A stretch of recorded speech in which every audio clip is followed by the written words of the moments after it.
Très bien, alors c'est parti pour l'analyse grammaticale de cette phrase. Ce matin, maman prépare une excellente tarte à la crème. Alors dans un premier temps, on va étudier la nature. Donc je rappelle que la nature d'un mot, pour pouvoir la trouver, il faut que l'on regarde chaque mot l'un après l'autre. C'est la différence par rapport aux fonctions, où la fonction va regrouper, on va regarder les groupes de mots dans la phrase. Donc ici, ce matin, c'est un déterminant démonstratif.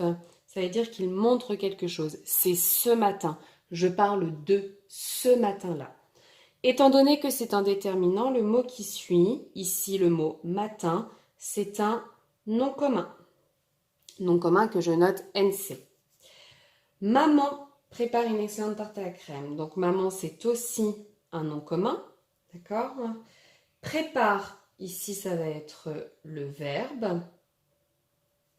Une, c'est un article indéfini, c'est un déterminant, mais qui fait partie de la catégorie des articles indéfinis. Qui dit déterminant dit nom commun. Quel est le nom commun qui va aller avec le déterminant une? Alors, je regarde après, c'est le mot excellente. Et après excellente, j'ai le mot tarte. Ici, le mot excellente est un adjectif qui vient se glisser entre le déterminant et le nom commun. Donc l'adjectif ici est qualificatif de tarte. D'accord? Donc il dit que c'est la tarte qui est excellente. Ensuite, à, c'est une préposition. Je rappelle que la préposition, on la trouve avant un verbe ou avant un groupe nominal. Là, c'est un déterminant, c'est un article défini. On prépare une excellente tarte à la crème, ça veut dire avec cette crème-là. Donc c'est un article qui est défini. Et crème est ici un nom commun. Voilà pour l'analyse des natures de chaque mot pour cette phrase. On continue. Même phrase. Ce matin, maman prépare une excellente tarte à la crème. Mais on va chercher à cet endroit les fonctions. Donc, pour trouver les fonctions, et on va fonctionner toujours de la même manière. Pour identifier les fonctions d'une phrase, on cherche toujours à identifier d'abord le sujet et le verbe. Donc dans la phrase, ce matin, maman prépare une excellente tarte à la crème.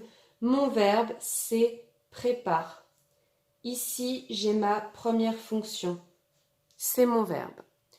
Pour pouvoir trouver le sujet, je me pose la question, qui est-ce qui prépare une excellente tarte à la crème?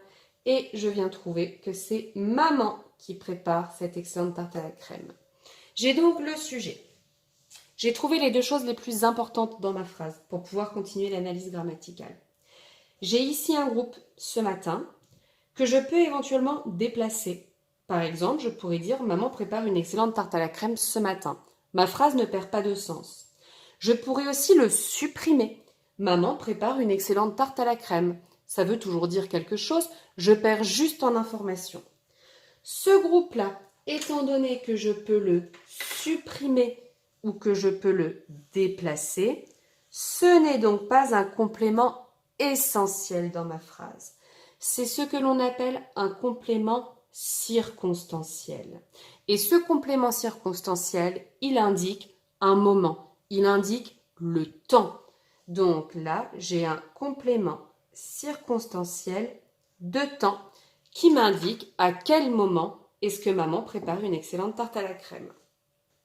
Maintenant, il me reste à trouver une excellente tarte à la crème. À quoi est-ce que ce groupe de mots-là correspond-il?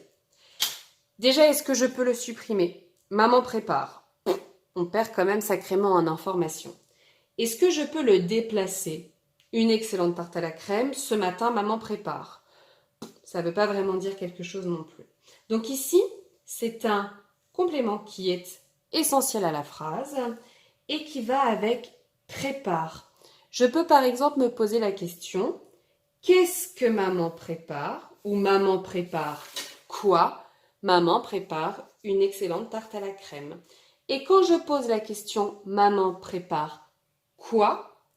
Eh bien finalement, je réponds à cette question en trouvant ici que j'ai un COD, le complément d'objet direct.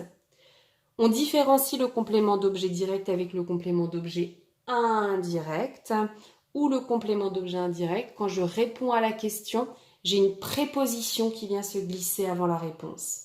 Si par exemple, maman avait préparé une excellente tarte à la crème à papy, on aurait pu dire à qui maman prépare une excellente tarte à la crème. Maman prépare une excellente tarte à la crème à papy. La préposition à vient m'indiquer que à papy ne serait pas un COD, mais un COI. On continue pour l'analyse grammaticale de cette phrase. Donc, on a passé la partie grammaire. On vient maintenant s'intéresser à une partie un peu plus conjugaison. Donc, la question 3 consistait à transformer le sujet à la première personne du singulier. Donc déjà, ce matin, maman prépare une excellente tarte à la crème. Ma phrase est conjuguée au présent. D'accord? Ça se passe maintenant, ça se passe ce matin. C'est au présent. Et mon sujet, c'est maman. Si j'avais à remplacer le sujet maman par le pronom personnel qui correspond, on a de la troisième personne du singulier qui correspond à elle. Donc dans cette phrase, ce matin, maman prépare une excellente tarte à la crème. Maman, c'est elle. Je veux maintenant écrire cette phrase en transformant le sujet, donc maman ou elle, à la première personne du singulier.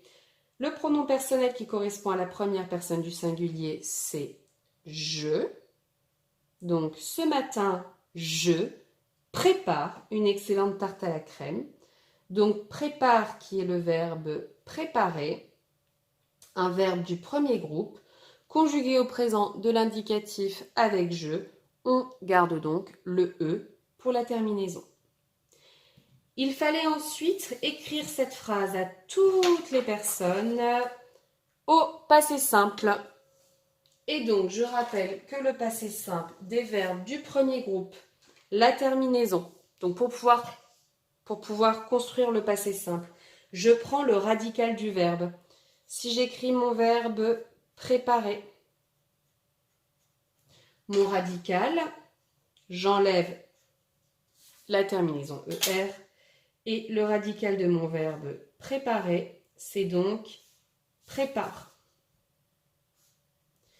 Et pour construire le passé simple d'un verbe du premier groupe, je recopie le radical, je prépare, et je rajoute la terminaison.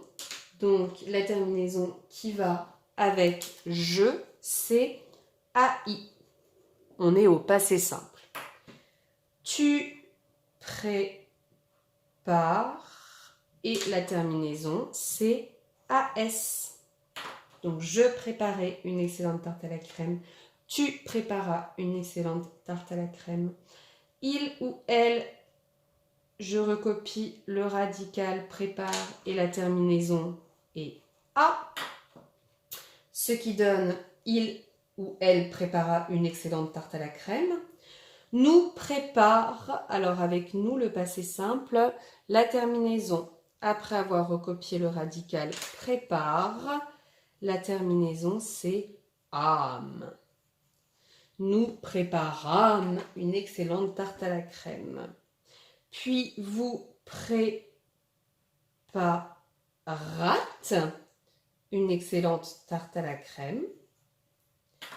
Et pour finir, ils préparèrent une excellente tarte à la crème.